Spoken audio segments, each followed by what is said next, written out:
4 things I would never do as a board-certified allergist. I'm Dr. Tania Elliott, board-certified internal medicine specialist and allergist. Let's get to it. Sleeping on hotel pillowcases. Most hotels use commercial-grade detergents, which contain very common contact allergens. Speaking for myself, I have woken up after staying at a hotel with a rash all over my face, and I usually sleep on my side, and it's all over one side of my face. Same thing goes for the hotel towels. So what I do, I just bring my own pillowcase, and you know what?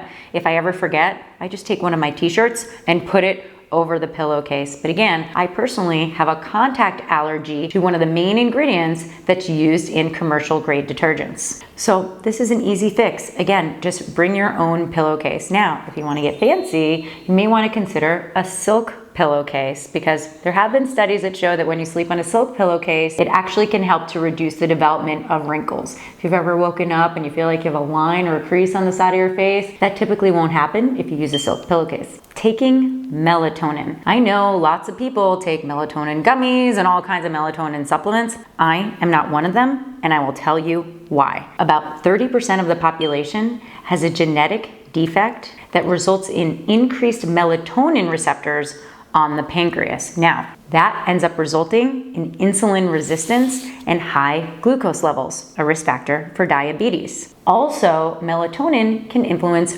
prolactin levels. That can affect your menstrual cycles, ladies, and men, erectile dysfunction. So if you're experiencing some of these symptoms, maybe you're having trouble getting pregnant, are you taking melatonin?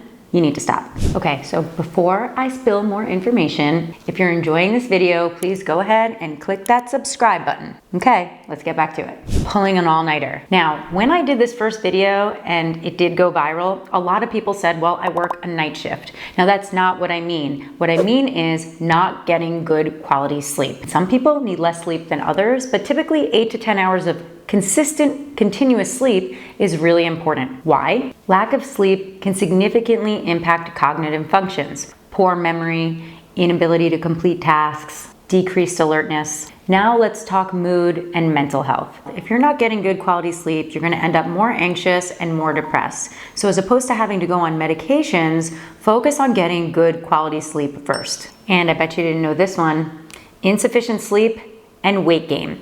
Yep, believe it or not, sleep has an impact on your hunger hormones.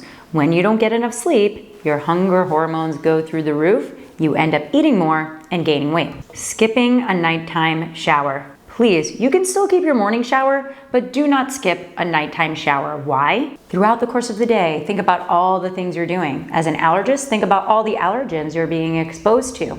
If you don't rinse those off of your body, they end up in your bed with you. Then you're essentially sleeping on what you're allergic to all night, and you end up waking up with allergy symptoms. Not to mention the exposure to dirt, viruses, and bacteria. And this is especially important if you have little kids in the home as well. Okay, so let's recap the 4 things to avoid for better health. Never sleep on a hotel pillowcase. Never take melatonin without proper consultation and monitoring. Never pull an all-nighter, and never skip a nighttime shower. Remember, knowing what to avoid could be just as important as knowing what to do. Now remember, if you enjoyed this video, go ahead and click that subscribe button.